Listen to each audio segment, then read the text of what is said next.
Welcome to News for the Food Lover. My name is Dane Richards. I'm the publisher and chief judge at News for the Food Lover, and I've got the pleasure today of having Brian Steele and Jeremy Rowland with me. It's always good to catch up with these gentlemen, and with COVID, it's prevented that over the last year, but now things have eased up. We thought it's a great opportunity to talk about things that are happening in the food world, how COVID's affected the landscape, and talk about the art and craft of food criticism. The hardest thing about restaurant criticism, and it's not, the most important thing is not anonymity. Anonymity is nice, but being able to credibly claim that you are trying to be as objective as possible. The moment that you put anything in place that can impact on that, it loses its credibility. Yes, absolutely. And so this couscous for comment stuff or whatever it is, where people have been busted for just trying to, just get free stuff with the promise of exposure is probably one of the most negative things to emerge from the industry, because it's neither fair on chefs, restaurateurs or industry people, and it's not fair on the customer. And it's not fair on the professional exactly. reviewers Yeah, either, because exactly. it gives the restaurants they then feel Exactly. they're being ripped off. So Exactly. And of course, you're because as one of the challenges of restaurant criticism is making sure that you're educated in what they're trying to do, and then also you've got the humility to understand that it's just one opinion and it's one visit, preferably two if you have the chance. And so, I always say to people, whether you're talking about wine or whether you're talking about food, it's a case of, there's only two types. There's yum and yuck. Yep. And my yum can be someone else's yuck. Absolutely. Which is why we talk about texture. I remember in mature restaurant criticism and educated restaurant criticism, you might go to a really abstract restaurant with a regional cuisine from some part of a country that has some really interesting elements where texture is really important, and it might be quite challenging depending on who your audience is. And so it's on a restaurant critic to say, look, this dish is cooked in an authentic way, and this is where it comes. It is actually deliberately under-seasoned, and it's a single texture that could be quite unpleasant. So if you order this and you're not from that region, then it might be, despite the fact it's perfectly cooked, it might be a textural challenge for you. So whereas the less mature or the less educated would go, I didn't like it. Yes. That should be never a phrase that comes out of a restaurant critic. It's not about that. So there are so many layers and nuances to it, because it's such a subjective arena that we live in.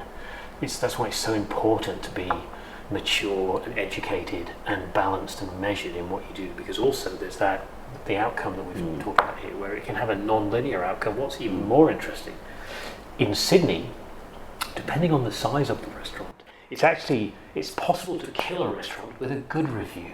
Yep. It is. It's over the expectation factor again. Yeah, and also with with Sydney's, Melbourne's more about gastronomy. Sydney's quite fashion conscious, and so the new restaurant is always appealing. So if you have a small restaurant that has a soft opening and they only have about 20 or 30 covers, and they build up a nice loyal local clientele that are returning regularly, and they're in a stable situation where they're making a little bit of money and they're always busy.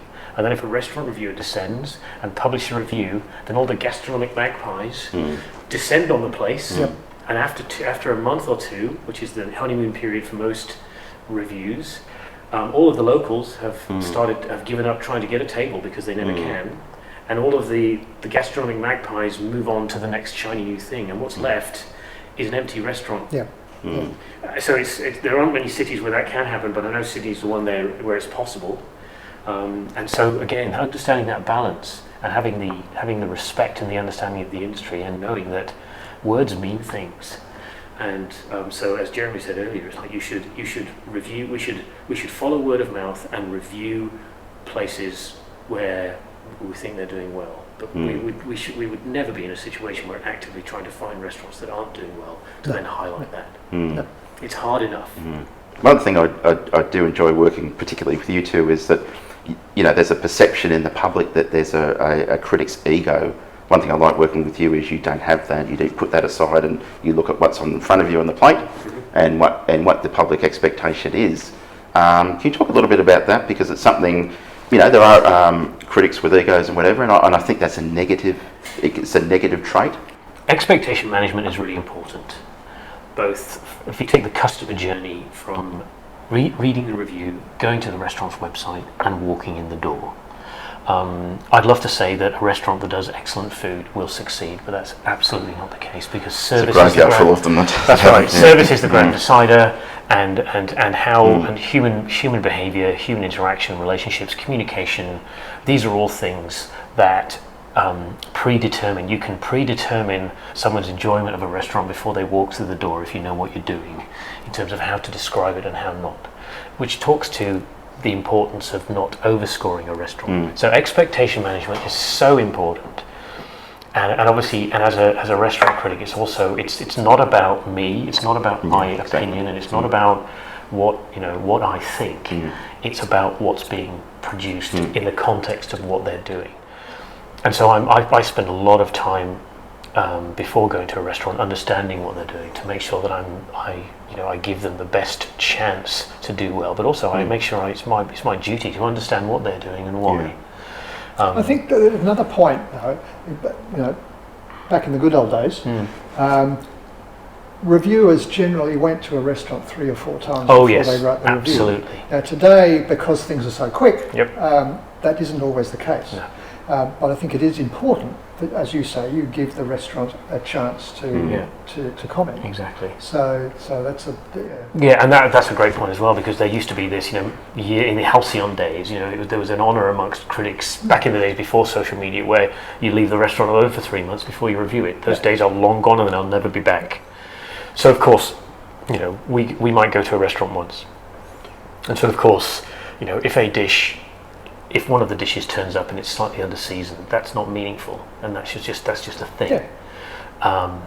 But and restaurants have good days and bad days. Absolutely. There's one really good one in Sydney, who we've spoken to several times, but when the owner is there, the food is great. When he's not there, it's not so great. Absolutely. So it's Absolutely. And so many things can have the impact. So if all dishes turn up and they're under seasoned, then fine, there's a seasoning issue in the restaurant. But spotting that and being able to look at other tables equally. I always say to people that look, it's really hard to be miserable if you're eating good food. Yeah. So if you haven't been to a restaurant before and you look inside, if people seem to be animated and enjoying themselves, there's probably a safe bet you can walk in the door. And so looking around at the restaurant and seeing other people's experience is also as important as measuring your own. And of course but it's heavily influenced by expectation management. The one really important experience I had with this was there was a restaurant opened in Sydney many years ago, and they were well known, and I went there, and it was awesome because I knew what they did, and it was just awesome, right? And then I had some friends of mine said, "Hey, what's new?" I said, "I'll go to this place, it's great." In the time it took them to go to that place, that restaurant was reviewed, and it was scored, in my opinion, too high. There were hats involved, okay? And these friends of mine, they understood that scoring system. So then they went to this restaurant, and they were thinking, well, that's now got 2 hats. Whole different expectations. And I said, how was it? They said, no, it was expensive, didn't really like it. Because their expectations had been skewered by a review and a score that was not representative in terms of expectation management of what they got. Yeah.